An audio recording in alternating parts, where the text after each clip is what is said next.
ओम नमो नारायणाय। स्वागत है आपका हरि का पंचांग चैनल में। इस वीडियो में आप जानेंगे उत्पन्ना एकादशी के व्रत के बारे में। उत्पन्ना एकादशी का व्रत मार्गशीर्ष मास के कृष्ण पक्ष की एकादशी को किया जाता है। पुराणों के अनुसार इसी दिन भगवान विष्णु ने उत्पन्न होकर राक्षस मूर का वध किया था। इसीलिए इस एकादशी को उत्पन्ना एकादशी के नाम से जाना जाता है।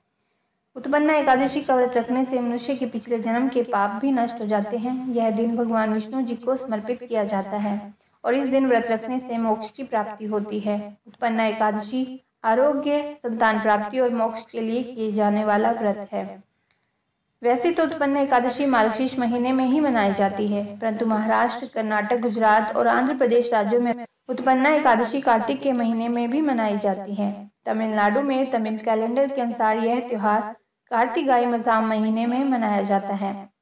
इस दिन व्रत करने से भगवान विष्णु की असीम कृपा प्राप्त होती है और सभी तीर्थों के दर्शन के बराबर फल प्राप्त होता है।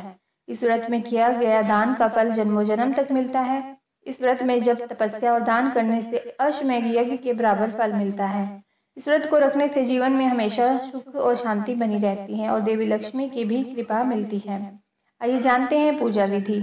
उत्पन्ना एकादशी के व्रत से एक दिन पहले दशमी तिथि के दिन भोजन नहीं किया जाता। इसके बाद सुबह उठकर स्नान करके भगवान विष्णु जी को ध्यान में रखकर व्रत का संकल्प लिया जाता है। इसके बाद छोटी मेज या जमीन पर लाल कपड़ा बिछाकर भगवान विष्णु की मूर्ति या तस्वीर पर गंगा जल के छींटे देकर धूप, दीप, नैवेद्य आदि से विधिवत पूजा की जाती है। फिर भगवान को पीले फूल अर्पित किए जाते हैं और फलों का भोग लगाया जाता है। इस व्रत में केवल फलों का ही भोग लगाया जाता है। फिर घी का दीपक जलाया जाता है और भगवान का ध्यान करके उनकी आरती की जाती है। इस दिन विष्णु सहस्रनाम का पाठ करना उत्तम माना गया है। पूरे दिन भगवान का भजन कीर्तन किया जाता है और साथ ही दान दिया जाता है।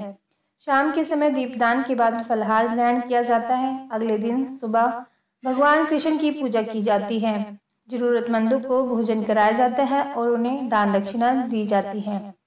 इस दिन आप विष्णु पुराण का भी श्रवण कर सकते हैं। हमारे इस चैनल पर आप विष्णु पुराण की कथा भी सुनेंगे जो आज से आरंभ होगी। आइए सुनते हैं उत्पन्ना एकादशी व्रत की कथा। सतयुग में मूर नाम का एक दैत्य उत्पन्न हुआ। वह बहुत बलवान और भयानक था। वह इंद्र, आदित्य, वसु, वायु, अग्नि आदि सभी देवताओं को पराजित करके भाग गया और सभी देवताओं ने भयभीत होकर भगवान शिव से सारा वृतांत बताया और कहा कि वह बहुत दिनों से भयभीत होकर सब देवता मृत्यु लोक में फिर रहे हैं। अब भगवान शिव ने कहा कि मैं तीनों लोकों के स्वामी, भक्तों के दुखों का नाश करने वाले भगवान विष्णु की शरण में जाए, वहीं उनके दुखों का उद्धार कर सकते हैं। ऐसे वचन सुनकर सभी देवता क्षीर सागर में पहुंचे। वहां भगवान को शयन करते देख हाथ जोड़कर उनकी स्तुति करने लगे कि वह उनकी रक्षा करें। दैत्यों से सभी भयभीत होकर यह सब उनकी शरण में आए हैं। वह इस संसार के कर्ता, माता पिता, उत्पत्ति, पालन करता और संहार करने वाले हैं। सबको शांति प्रदान करने वाले हैं। सबके पिता महा ब्रह्मा, सूर्य, चंद्र, अग्नि, सामग्री, होम, मंत्र, तंत्र, होम, यज्ञ, कर्म करता, यज्ञमान, आहुति भोक्ता भी वही है। दैत्यों ने उनको जीत कर स्वर्ग से भ्रष्ट कर दिया और वह सब देवता इधर उधर भागे भागे फिर रहे हैं। वह उन दैत्यों से उनकी रक्षा करें।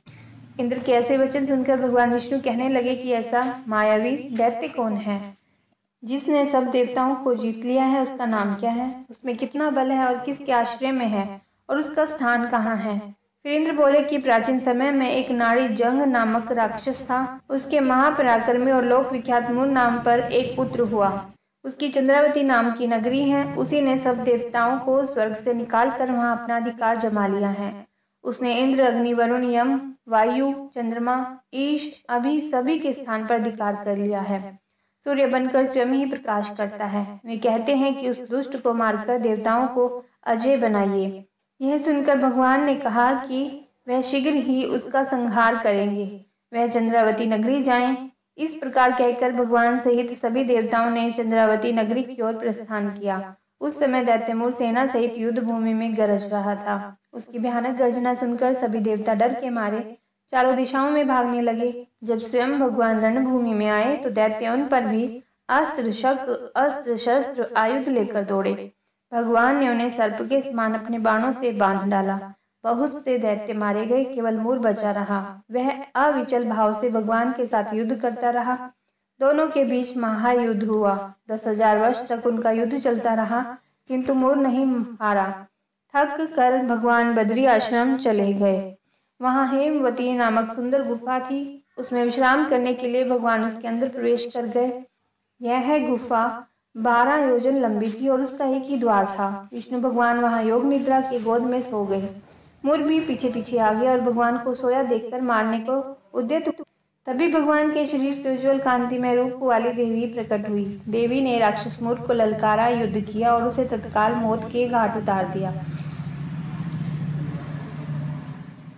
श्री हरि जब योग निद्रा से उठे तो सब बातों को जानकर उस देवी से कहा कि उनका जन्म एकादशी के दिन हुआ है, अतः वे उत्पन्ना एकादशी के नाम से पूजित होंगी।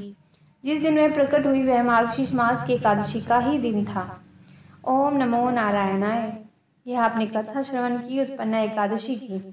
उत्पन्ना एकादशी का व्रत 8 दिसंबर 2023 शुक्रवार को ही रखा जाएगा, क्योंकि एकादशी तिथि इस दिन 5:06 पर सुबह शुरू होगी और उत्पन्ना एकादशी की तिथि समाप्त होगी 9 दिसंबर 2023 को सुबह 6:31 पर।